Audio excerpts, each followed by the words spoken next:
Just 2 months ago, I got the OnePlus Open and I thought it was the best folding phone you could buy, but it turns out I am a fool because OPPO has released the Find N5 and it looks better in every way. It's thinner, it's more powerful, it has wireless charging, and I miss wireless charging so much. But what's in the box? We have an 80-watt charger in the box with a plug that we cannot use here in North America. We also have a nice little cardboard box with a case and a USB-C to A cable, as SuperVOOC technology uses USB-A for ultimate power, I guess. And I gotta say, the case, that looks pretty nice. It's like a faux leather, AKA plastic, in white, nice little flexible hinge. Pretty neat. On the front of the paper wrap here, we have all of the warnings about how folding screens are fragile, to be careful, to not press your nails into it or use sharp objects on it, which makes sense. You shouldn't be putting sharp things on any phone. In fact, my OnePlus Open has scratches all over the camera and the back of the phone, which is less than ideal, especially when folding phones don't have a ton of case options if you don't like the white one that was included. And I bring up the OnePlus Open a lot because OPPO actually owns OnePlus, and this is just a rebranded version of the N4. So this is probably gonna have similar successes and problems. But a major success is the design. This baby is thin at only a millimeter thicker than an iPhone or a Samsung phone, if you don't count the camera bump. It feels amazing in the hand, just like a traditional slab phone. Comparing it to the OnePlus Open, it feels substantially thinner. And when you compare it to an iPhone, it truly is not that much thicker. In fact, they say it's thinner than a pencil when open. And I would believe it because, you know, pencils are thick. You know, you don't write very often, but almost thinner when closed. Definitely thinner when open. They say it's 8.93 millimeters when folded and 4.21 millimeters when unfolded, but we're gonna put that to the test. I really wanna check how big it is with the camera bump, as again, comparing to the old phone, it makes a big difference when you're sliding something in and out of your pocket if there is a big bump to kind of account for. I gotta be careful, it's a sharp object. What does it say? 4.53. Interesting. Liars. And with the camera bump? 8.91. I don't know. Okay, how about folded? 1401. So it's not the thinnest device in the world, but again, when you're comparing it to its contemporaries, it is quite thin. They also say it's as light as a coffee cup at 229 grams, and that one I believe. It is quite light. Anyways, let's go over buttons. On the right side, when it's closed at least, you have your power button and fingerprint scanner, a volume rocker, and the alert slider for vibrate, silent, and ring. On the bottom, we have our USB 3.1 Gen 2, some speakers, mic holes, and SIM tray. On the top, more speakers, more mic holes. And on the left side, it is our titanium Flexion hinge, which feels quite good. It's a little stiff, but it's, you know, new. I wouldn't say it's anything too uncomfortable, and it keeps its position at a lot of different angles. Like, look how close that is to closing. That's crazy. Another really eye-catching thing about this phone is the back of it. It has a large camera bump, but it's kind of subtly raised. It's curved up into the bump of it, which I think gives it a much more subtle look. It's even hard to catch on camera, but it looks quite nice. And the back of it is the misty white, and it looks kind of like a marbly, milky texture, but it is just glass. It's not the kind of pleather or anything like that, and I do prefer that. And with the contrasting OPPO logo, I think it looks really nice. It does also come in cosmic black if you like a darker phone, but I think this looks quite nice, even as somebody who usually does take the black phone option. And then we have our inner screen, which is 8.12 inches and is a fingerprint magnet.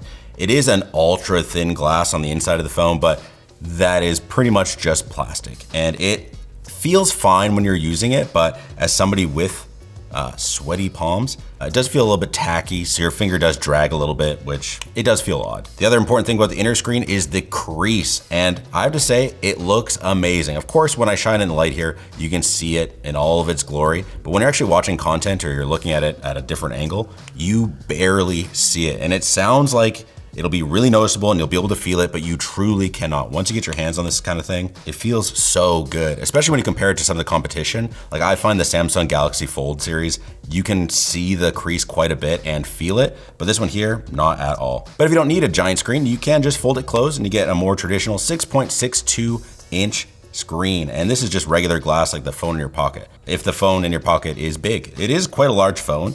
It's not too wide, so you can still, you know, hold it in one hand, but reaching, you gotta do the little finger balance thing that's quite treacherous if you're not an experienced phone user like myself. But a phone is so much more than screens that aren't turned on. There's battery life, there's specs, there's performance, and we're gonna learn all about those after we talk about our sponsor. Corsair. The modular design of their Frame 4000D case system means that you can put together your dream PC the way you want to. Want to switch out the front I/O panel for more USB ports? Go for it. Want to throw a reverse connection motherboard in there? Why not? Is one 360mm rad not enough for you? Heck, throw in another.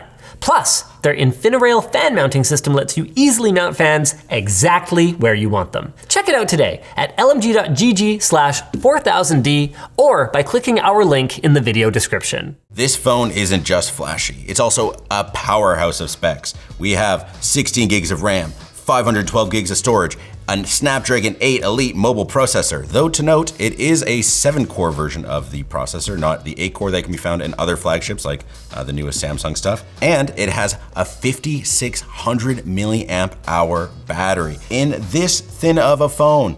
Crazy, how'd they fit so much battery in there? We'll never know.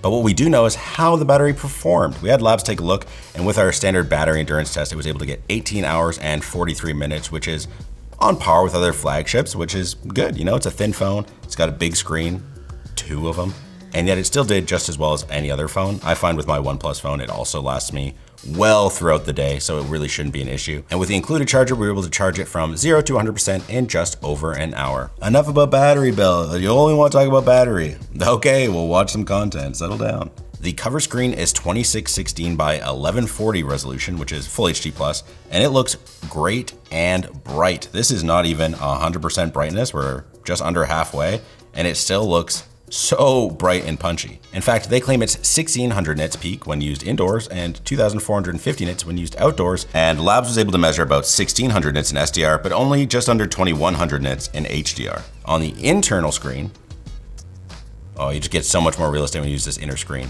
This one here is QHD Plus on the inside, and it's rated for 1400 nits when used indoors and 2100 nits when used outdoors, but we actually got 1700 nits in SDR and just under 2000 nits when using HDR, which isn't bad. You might notice that the cover screen is a little bit brighter, which you might be wondering why. It could be that the internal screen is harder to drive, but what really matters is that when you're outdoors walking around, you're probably using the smaller screen, so it being brighter just means it's easier to use in sunlight. One odd thing we notice is that when you have auto brightness off, the brightness will still increase.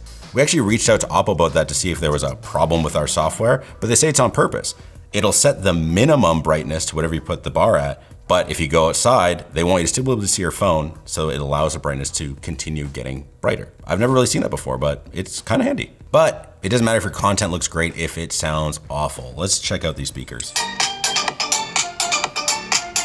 Sounds pretty good. It could be a little louder, but what's nice is it's not distorted. I've used some phones that sound a little crunchy when it hits the peak of the speaker, but let's see if it sounds any different when it's open. Maybe there's inner speakers, I'm not quite sure. Nope, sounds pretty much the same. What's nice is that where you hold the phone, you'll kind of end up naturally cupping the speaker, so it'll be more angled towards you, but nothing crazy. But what I love about my OnePlus Open is gaming. Man, having a bigger screen truly is game changing, literally. Let's play some Balatro. Look at this. Having all this space to play your little mobile games is amazing. And these days, most games will just naturally adapt to your screen size. Though if they don't, fold it shut, swipe up, and now you're playing your game as if it was a regular candy bar size phone where every app will work. Really, really nice to have. And when Labs checked out the performance, they said it was pretty darn good. It matches most performance we'd expect from a flagship, though a little worse than the latest Samsung with it having one less core. I think that makes sense. But we did find it only operates at 50 to 65% when you're doing kind of high, stressful, or more intense benchmarking. It seems to throttle quite a bit, and it could be thermals. With how thin it is, there's only so much space to get rid of that heat, so it makes sense. Most people also aren't benchmarking their phone, so will you notice? Probably not, especially with how smooth the OS feels. This is a 1 Hz to 120 Hz screen, and it feels great, though you won't be able to tell on camera. And speaking of cameras, this has plenty. It has a 50 megapixel main camera, a 50 megapixel periscope, and an 8 megapixel wide angle. Why the wide angle has less? I don't know, but do you use an ultra wide that often? I don't think it needs to be high res. All right, we took some pictures of producer James today. I gotta say the ultra wide looks pretty good. It does get a little soft when you really zoom into it. 8 megapixels is putting in work. And this is a very challenging setup with the studio lights and shooting directly into it, but these zooms, they're solid considering. Oh wow, the main is much more contrasty, really cut through that light, and it looks pretty good. Again, it's a little soft, maybe there's some kind of automatic AI editing on it, but not bad at all. I find with, again, my OnePlus phone, the photos are good. But that's not all the cameras. We actually have 2 selfie cameras, one on the inside here and one on the cover screen, both hole punches and both 8 megapixels.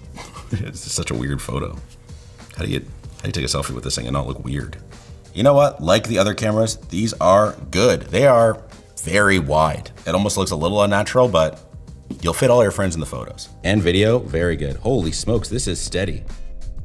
That is one thing I had is with my OnePlus phone is people would ask me what I filmed with because of how steady it was, and this is no different. Man, that video looks really, really good. Mic quality, only okay, but you heard it. Now it's time to talk software, as that's what you're actually gonna be using every day.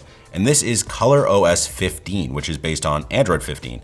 And it's got all the features you want. AI, AI, AI, AI, and AI. But they also have a bunch of multitasking options, which is really important when you have a screen this big, like being able to split the screen with 2 fingers and open multiple apps like Google TV, everyone's favorite app. Or being able to open floating windows and split screens and multi-windows and boundless view. There really is everything you could ever want and more, which I guess is good to have. It can feel a little bit overwhelming, but if you don't want it, just don't use it, I guess. I actually find myself using the regular 2-app split screen quite a lot. Being able to copy one thing to another app is really convenient, or when I'm adding stuff to my calendar, being able to read my email to make sure I'm entering it all correctly, super useful. I'm hoping to get the level of brain rot where I have YouTube up on one corner, Subway Surfers on another, and a podcast playing in another corner, but I'm not quite there yet. But there is one feature I really want to try, and that's the remote Mac control that lets you transfer files and such from your Mac to your phone, but also use your phone to control your Mac's keyboard and trackpad. Setting this up is a little nerve-wracking. It asks for a lot of permissions, and when I installed the O+ Connect software, you need to actually use this feature, like 3 notifications rushed in the screen saying that new things were going to be able to launch when I turn on my Mac, which I guess is IT's problem because this is my work laptop. Whoa. Okay, so you can see the laptop screen, and here I have what looks like a magic mouse to drag around to click on stuff, which is pretty funny. It's not the most elegant solution. It is connecting through the internet, so I hope I'm the only one accessing this right now. But it is, I guess, nice to have. Like, we can see it live moving here, and that's cool. I don't know. I don't know if I'm really fully sold on this dream when things like TeamViewer, Parsec, third option already exist. Why would I trust OPPO to have all this information on my computer? And now I have to ask IT to remove it all. So overall, this is a pretty impressive little package. It has Wi-Fi 7, Bluetooth 5.4, the fast refresh rate, the huge battery, the thinness, wireless charging. It should have everything I want, yet I can't buy it. Well, I can't buy it straight from OPPO. They're only selling it in markets other than the US and Europe, but it does use Google Play services, and maybe it supports bands in your region. You'll have to look that up, but this is actually cheaper than the competition. The Samsung Galaxy Z Fold 6 is $2,020 before any promotion. Samsung loves putting stuff on sale. When this, converted to US dollars, is only $1,870-ish. So if you have a friend overseas, it might be worth seeing if they can smuggle one over for you. But what do you think? Would you get one of these if you could? And would you allow it to control your MacBook? Let us know down below. And if you like this video, why don't you check out our video on the Galaxy Z Fold 6? Elijah was pretty impressed with it, but I don't know.